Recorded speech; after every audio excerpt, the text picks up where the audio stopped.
एक बात ठीक से हम सबको समझना है।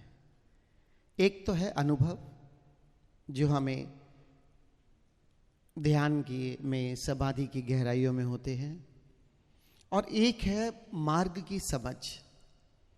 दोनों का समन्वय बहुत महत्वपूर्ण है। अगर एक अकेला भी हो तो मेरे देखे अधूरा है। जैसे मानो आपने मुंबई से सोनीपत आना है, तो चलने से पहले ये तो देखोगे कि साधन कौन सा है। फिर साधन हो तो ये भी देखोगे कि साधन किस किस तरह से कहाँ से गुजर रहा है। रेलवे स्टेशन पर उतरना है, वहाँ से आगे टैक्सी लेनी है या बस लेनी है, और फिर जाकर आप अपनी मंजिल पर पहुँचते हो। एक छोटे से साधारण सफर के लिए भी हमें थोड़ा ज्ञान होना आवश्यक है। दिशा कहाँ है, किस तरफ जाना है, किस तरह से जाना है, क्या क्या थोड़े पड़ाव पड़ेंगे, वहाँ से हमें कुछ बदलना है। तो क्या वो यात्रा जिन पे हम सब चल रहे हैं, माना कि वहाँ कोई मील के पत्थर नहीं भीतर, लेकिन फिर भी कुछ इशारे तो किए हैं महापुरुषों ने, संतों ने, गुरुओं ने, सदगुरु ने। उन इशारों को जब हम चलते हैं और पाते हैं कि वो सब हमारे जीवन में भी हो रहा है, तो एक तो मोटिवेशन तो आती है, प्रेरणा तो मिलती है कि चलते चलो चलते चलो, और उसके साथ साथ आनंद भी घटित होता है कि सही मार्ग पर है और जो हो रहा है वो हमारा भ्रम नहीं। अध्यात्म के विपरीत अगर किसी एक शब्द में मैं अगर परिभाषित करना चाहूं तो वो क्या है? तो वह है भ्रम। चाहे मैं शरीर हूं इसका भ्रम, चाहे मैं मन हूं इसका भ्रम, भावनाएं हूं इसका भ्रम, मार्ग का भ्रम, जिस तरफ चल रहा हूं उसका भी भ्रम हो सकता है। मैं अक्सर अपने मित्रों से एक बात कहता हूं, मनुष्य ने अगर सबसे बड़ा धोखा किसी को दिया है तो वो अपने आप को। दूसरे को कभी कोई धोखा नहीं दे सकता। दूसरा जब हमारे नियंत्रण में ही नहीं है तो हम उसको धोखा कैसे देंगे? माना उसके लिए हम कुछ भी प्रतिकूल कर लें, लेकिन उसकी दृष्टि तो अपनी है। वो उस दृष्टि से किस तरह से उस हम प्रतिकूलता को लेगा, वो तो हमारे नियंत्रण में नहीं है।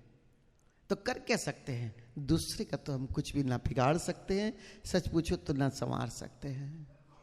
कितना भी प्रयास करो, कितने ही लोगों को आपने कुछ मदद करने की कोशिश की होगी और कितनी बार वो उल्टी पड़ी होगी, और कितनी बार तुम्हारे मन में हो सकता है कि कभी किसी के प्रति दुर्भावना का विचार ही केवल उत्पन्न हुआ हो, लेकिन उससे दूसरे को तो कुछ फर्क नहीं पड़ता।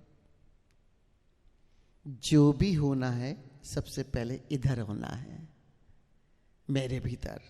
चाहे वो विचार हो, चाहे वो भावनाएं हो, चाहे मेरे अनुभव हो, चाहे मेरी जीवन शैली हो, सबसे प्रभावित कोई एक व्यक्ति होगा अगर मेरे जीवन में, तो मेरे जीवन से सबसे ज्यादा मैं ही प्रभावित होऊंगा। इसलिए कहते हैं कि दिशा अपनी निर्धारित करो, करना क्या चाहते हो। अपने लिए कुछ तो निर्णय लो कि जीवन शैली मेरी कैसी हो। कम से कम मैंने जो अपने लिए तय किया मैं उसके विपरीत तो ना चलूं। लेकिन दुर्घटना तो ये घटती है कि मैक्सिमम अध्यात्म में चलने वाले कभी अपने लिए कोई निर्णय नहीं लेते, या तो बताए हुए निर्णयों पर चलते रहते हैं ब्लाइंडली कि ठीक है आज तक संतों ने कहा है तो ऐसा जीना है, या सदगुरु कह रहे हैं ऐसा करो तो करना है, फिर भी बात बनेगी नहीं। सबसे पहले स्वयं बैठकर हमें निर्धारित करना होगा, मैं चाहता क्या हूं। मैं यहां आया हूं, माना संग बहुत प्यारा है, वातावरण बहुत प्यारा हो सकता है, सद्गुरु का सानिध्य बात ही नहीं की जा सकती, कितना प्रेम और आनंद देने वाला है, वो सब ठीक है। लेकिन सबसे ज्यादा महत्वपूर्ण है कि मैं यहां हूं क्यों। इतना कीमती समय है जीवन का। हमको लगता है 70 साल, 60 साल, 80 साल, 100 साल जीवन बहुत बड़ा है, लेकिन लौट कर देखो आज हम सबकी जो भी उम्र है, लगेगा कल तो अभी बचपन में थे, कल तो स्कूल और कॉलेज जाते थे, और आज इतने बड़े हो गए, आज हमारे बच्चे स्कूल और कॉलेज में भी जाने लगे, यहाँ और व्यापार करने लगे या नौकरी करने लगे। ये समय कितनी तेज भागा कि मुझे इसका एहसास ही ना हुआ।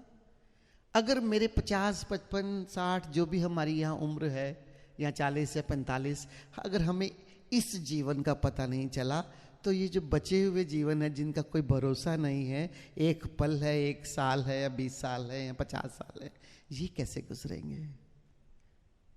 इसलिए सबसे ज्यादा महत्वपूर्ण है तो ये क्षण, क्योंकि इस क्षण में ही मैं जी रहा हूं, और ये एक क्षण, एक पल मेरे हाथ में है कि मैं कैसे जीऊंगा। लेकिन कैसे जियोगे? जैसे आपने अपने जीवन में जीने का निर्णय लिया हो कि मुझे ऐसे जीना है, तभी तो जियोगे इस पल में। तो सबसे पहले ये निर्णय लो कि मैं जीवन जीना कैसे चाहता हूं। बहुत बड़ी किताब मत लिख देना, इसमें 2-4 बातें बहुत है, और उसके बाद फिर अगला पढ़ा, उस तरह से जीना शुरू करो, फिर अगला, क्योंकि सबसे ज्यादा महत्वपूर्ण है तो ये जीवन। ये जो अलग अलग शब्दों में बुद्धत्व को, एनलाइटनमेंट को डिफाइन किया गया, ये कोई लेडर्स नहीं है, सीढ़ियां नहीं है। हो सकता है आपको सीरीज ऑफ एक्सपीरियंसेस हो जाएं, एक अनुभव हो, फिर कुछ महीने या साल बाद दूसरा हो, फिर तीसरा हो, वो आपके लिए है। ऐसा ना मानना कि वो एक पैरामीटर हो गया कि बस सबके साथ ऐसे ही होना है।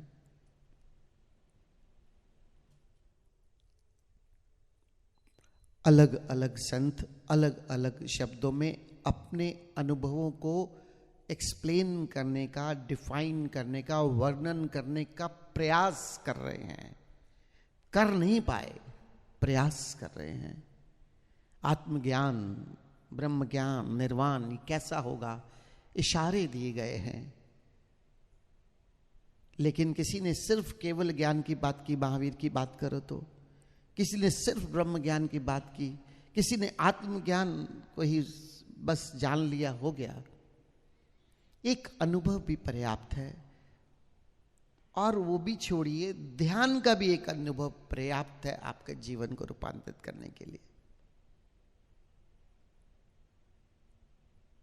कल मैंने कहा कि केवल्य का अनुभव हो भी गया कि सब मेरा ही विस्तार है, अहम ब्रह्मास्मि। इसे जियोगे कैसे? आंख बंद करके तो हो गया। एक मैंने अपना आपको सुझाव दिया, आकाश भीतर और बाहर के साथ अपना तादात्म्य इतना गहरा लो कि जो मेरे भीतर का आकाश है उसी का फैलाव आपके और मेरे बीच में भी है, आपके भीतर भी है, और सारी अस्तित्व और प्रकृति के बीच में भी वही फैलाव है। ध्यानी के लिए तो बहुत सरल होगा। 2 तरह के कैटेगरीज के लोग नॉर्मली कहते हैं, या साइंस ने उसको विभाजित कर दिया लेफ्ट ब्रेन और राइट ब्रेन में, उसकी भी परिभाषाएं बना दी। लेकिन ऐसे देखा गया है राइट ब्रेन के लोग ज्यादा डिवोशनल होते हैं, और लेफ्ट ब्रेन के वो लॉजिकल माइंड है, ध्यानी ज्यादा होते हैं। लेकिन ये भी कोई पैरामीटर नहीं है, ये हो सकता है।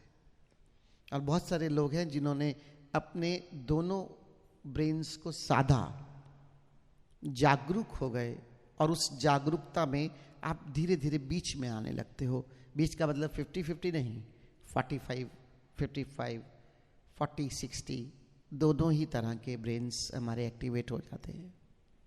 लेकिन ध्यानियों के भीतर भी एक ध्यान केंद्रित साधना के लोग हैं, और एक प्रेम केंद्रित जो भक्ति भाव में डूबते हैं।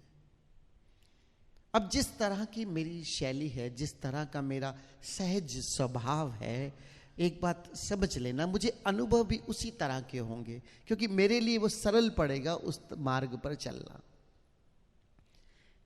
ध्यान केंद्रित लोगों के लिए बहुत सरल है भीतर के आकाश और उसी के फैलाव को महसूस करना। भक्ति या डिवोशन में डूबे हुए व्यक्तियों के लिए, साधकों के लिए यही सरल हो जाता है अगर इसी को हम प्रेम का रूप दे दें।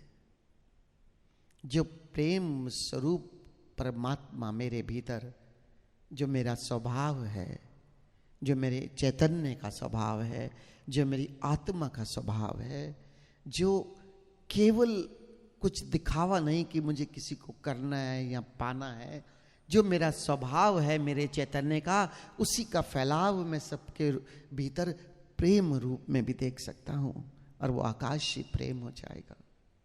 क्योंकि आकाश की गुणवत्ता है चैतन्य, जिसमें जागरूकता है, जानने वाला है, आनंद जो आनंदित है, आनंद स्वरूप है, सत्य जो सत्य शाश्वत है, प्रेम, प्रेम भी उसकी एक गुणवत्ता है जो प्रेम स्वरूप है। अगर मैंने अपने भीतर की शून्यता के साथ इतना गहरा तादात्म्य जोड़ लिया और फिर उसी के फैलाव में मैं सबको देखता हूं, तो जिस शून्यता के स्वभाव में मेरे लिए सहज प्रेम को अनुभव करना है, उसी प्रेम को मैं सबके भीतर, सबके साथ और इस पूरे अस्तित्व में और इस आकाश में प्रेम रूप में अनुभव कर सकता हूं। क्योंकि हुआ क्या है अनुभव में, समाधि में हम एक हो गए। केवल ज्ञान है क्या? केवल, दूसरा नहीं है। दूसरा नहीं है तो एक भी नहीं कहा, केवल। इसलिए कैवल्य को महावीर ने केवल ज्ञान कहा, बस केवल। अब वो केवल किसकी ओर केंद्रित कर रहा है? उस परमात्मा की, उस शक्ति की जो केवल। अगर मेरे भीतर मैंने उसे अनुभव किया प्रेम स्वभाव में, प्रेम की सहजता में, वो वननेस, वो एकात्मीयता प्रेम के सिवा घट नहीं सकती। चाहे कितना भी ध्यानी हो, जब वो घिरता है प्रेम से तो पिघलता है, और जब पिघलता है उस समय वही हो जाता है जैसे बर्फ पानी हो जाती है। ये अहंकार, जब इस अहंकार से ध्यान मुक्त होने लगता है तो डाइल्यूट होता चला जाता है, और पिघलते पिघलते पिघलते पिघलते वही हो जाता है जिसमें वो पिघल रहा है। ये एकात्मीयता, ये केवल, ये वननेस, ये प्रभु से प्रेम के सिवा हो नहीं सकता। चाहे अपनी ही आत्मा में स्वयं को अनुभव करते करते उसी में डूबकर वही हो जा,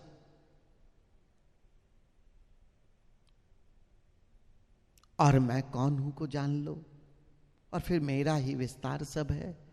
या उस प्रभु को चारों तरफ अनुभव करते करते उसमें पिघलने लगो, उसमें डाइल्यूट हो जाओ, और वही हो जाओ जो ये मेरे चारों तरफ है, और वो है वो जीवंत आकाश। डूबने की कला आ जाए, मिटने की कला आ जाए, ध्यानियों के लिए मिटना और प्रेमियों के लिए डूबना। कहते हैं ना कि किसी की आंखों में डूब जाओ, 7 समुंदर से भी ज्यादा गहराई उसमें है। ये शायरी जो हुई है ऐसे ही नहीं हुई, वाकई ही कोई किसी के प्रेम में इतना डूबा होगा, बस ओरिएंटेशन चेंज हो गई। अब कोई प्रेमी और प्रेमिका नहीं है, अब बस वही है जिसके लिए मेरे भीतर प्यास और तड़प है, जिसके लिए मैं तड़प रहा हूं, पुकार रहा हूं, जन्मों जन्मों से प्यासा हूं कि बस तू ही तू, तू ही तू, तू ही तू। और एक बहुत सुंदर कहानी सुनाते हैं कि प्रेमी प्रेमिका के घर जाता है, उससे बहुत प्रेम होता है, तो कहता है अभी तुम्हारा प्रेम छिछला है, अभी इसमें कोई गहराई नहीं, जाकर सीख के आओ कि प्रेम क्या है। कुछ समय के बाद आता है, वो दरवाजा खटखटाता है और वो पूछती है कि कौन? वो कहता है मैं। और वो दरवाजा नहीं खोलती, कहती जाओ अभी बाकी है। फिर थोड़े दिन गुजरते हैं, फिर वो जाता है, फिर दरवाजा खटकाता है, और फिर वो पूछती है कौन? तो वो कहता है तू, तू ही तू। वो कहती है अभी भी कुछ बाकी है, जाओ सीख के आओ। और फिर कुछ दिनों के बाद आता है और द्वार खटखटाता है, अंदर से पूछती है वो कौन, तो कोई उत्तर नहीं देता तो वो दरवाजा खोल देती है।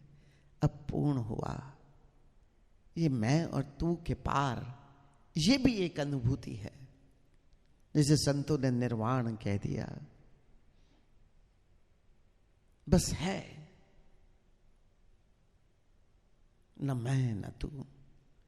ऐसे ही हमारे भीतर भी उस प्रभु के लिए प्रेम घटता चला जाता है, घटता चला जाता है। और पहले मैं को जान सकता हूं, फिर तू के अंदर डूब सकता हूं, और फिर वो इस दिस वो हूं के अंदर जीवन को बिता सकता हूं। लेकिन इसको कोई पैरामीटर या सीढ़ियां मत बना लेना।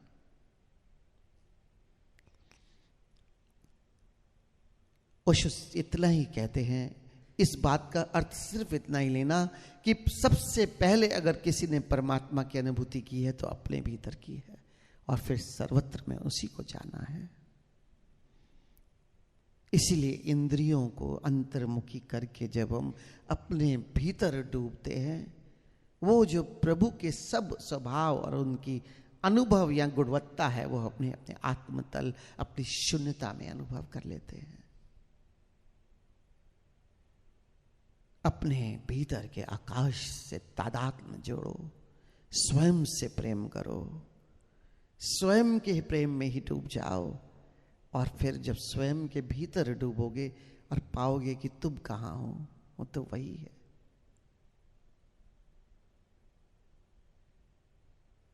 त्वरा चाहिए, प्यास चाहिए, तड़प चाहिए, एक होने की तड़प।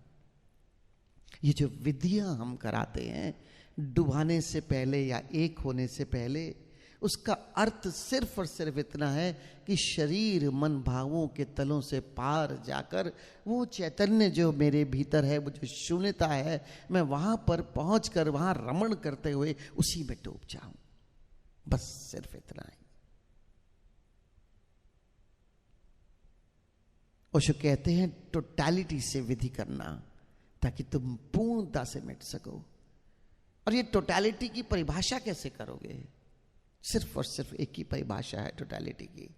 विधि करते हुए पैरेलल कोई थॉट नहीं चलना चाहिए, क्योंकि हर एक शरीर की क्षमता अलग है। कैसे कहोगे कि इसने 100% टोटैलिटी से किया या नहीं किया?